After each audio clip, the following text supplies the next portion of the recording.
Hello everyone, I'm Arulmathi. Today we'll be discussing the topic Linguistic Anthropology.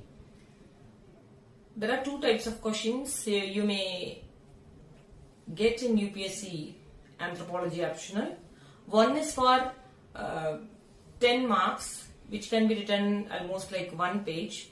If it is asked in 20 or 15 marks question, you have to write at least 2 pages. So according to the word limit and the marks, you can just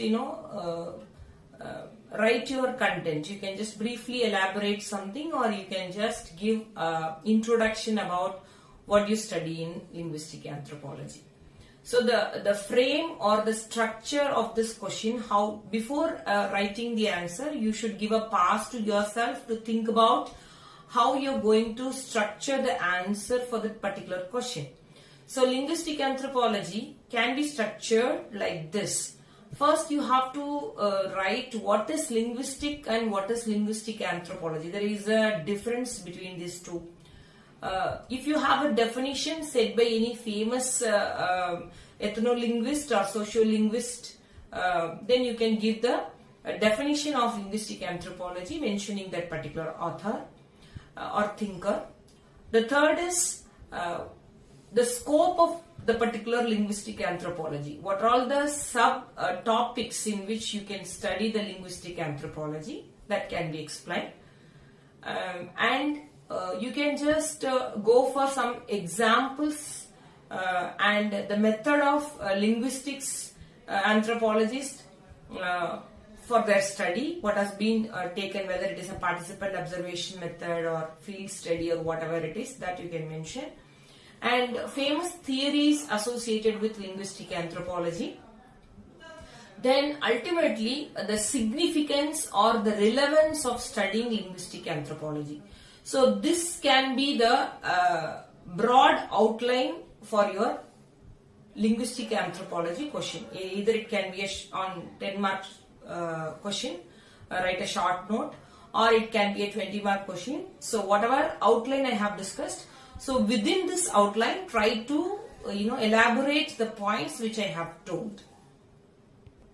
So now we will discuss one by one.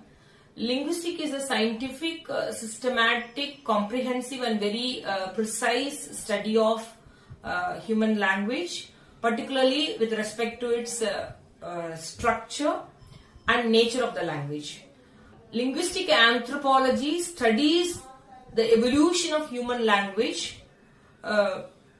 through culture or through social culture. So that is the difference, how the culture or the people have contributed in the formation and changing of languages, and how the linguistics or the language has changed the culture of the people. So this can be studied. In the subgroup, when we see linguistic anthropology, there are four type of linguistic anthropological fields which you can briefly elaborate, like descriptive linguistic, which studies the nature and structure of the language, a historical linguistic, which studies how a particular language been changed over a period of time, then ethno-linguistic study how the language is influenced by the culture and vice versa, particularly the language of ethnic groups, that is the people. Then the socio-linguistic study the languages, how it is being spoken by different categories of people. For example, by sex, that is gender, class, age, and the occupation which they do.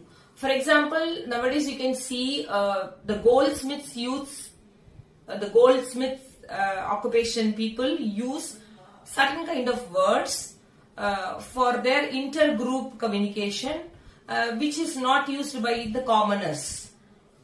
This can be explained using a word called pidgin or Creole, which has been explained in one of the linguistic anthropological theorists, Noam Chomsky. And when we see this linguistic anthropology, we come across three important theories. One is the universal grammar theory advocated by Noam Chomsky. which says that all human brain have the similar or equal capability to understand a particular language. And the second theory says that there is a critical period hypothesis theory, in which they say there is a time frame of window in which the language can be acquired. For example, within 7 years of age, the children acquire almost all the linguistic skills. If the children are raised by animal or isolated children are there, and if the children is neglected by their parents and all, their language or linguistic ability is hampered. And the third and important hypothesis in linguistic anthropology is Sapir-Whorf hypothesis, which says that each language gives a different way of thinking. Our language cultivates the way we think. That is the concept of this hypothesis.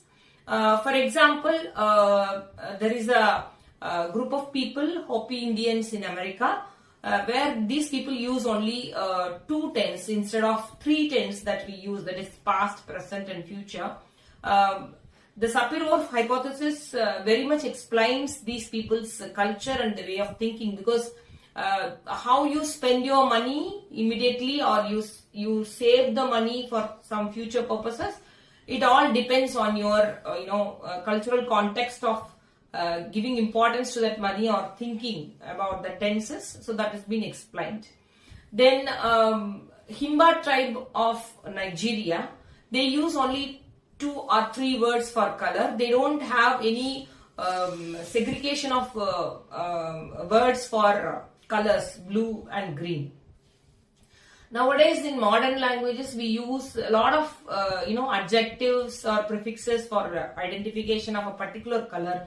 For example, we say leafy green, dark green, olive green, light green, pista green, like that. So our vocabulary got enriched because of various contacts and communication methods and all.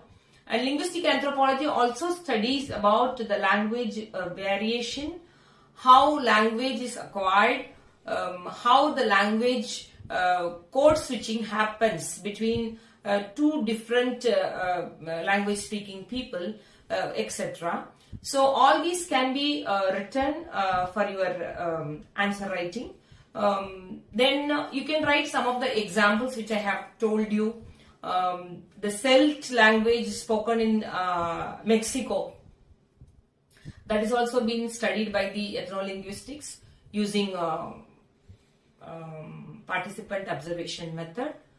So all these examples you can study. Ultimately, the point that we have to discuss is the significance of studying linguistic anthropology. Many of the languages are unwritten. There are thousands of languages spoken across the world, and they have been categorized by linguistic into different family groups like Indo-Aryan, Asian, Dravidian kind of stuffs. So these languages are endangered and some languages are not preserved. To preserve these languages and to save them from extinction, the documentation of these languages are very important. Their culture, and to study the cultural variations among the language, across the languages, how a language is developed from another language. For example, Tamil, from Tamil language, Malayalam got separated in some centuries ago. So all these can be studied using linguistic anthropology. I think this video will help you to write a very good answer about linguistic anthropology. Hope we will be doing more videos like this, and once you attend the test series, we will be discussing all the test questions within the frame which I have told you in the beginning of this video. Thank you.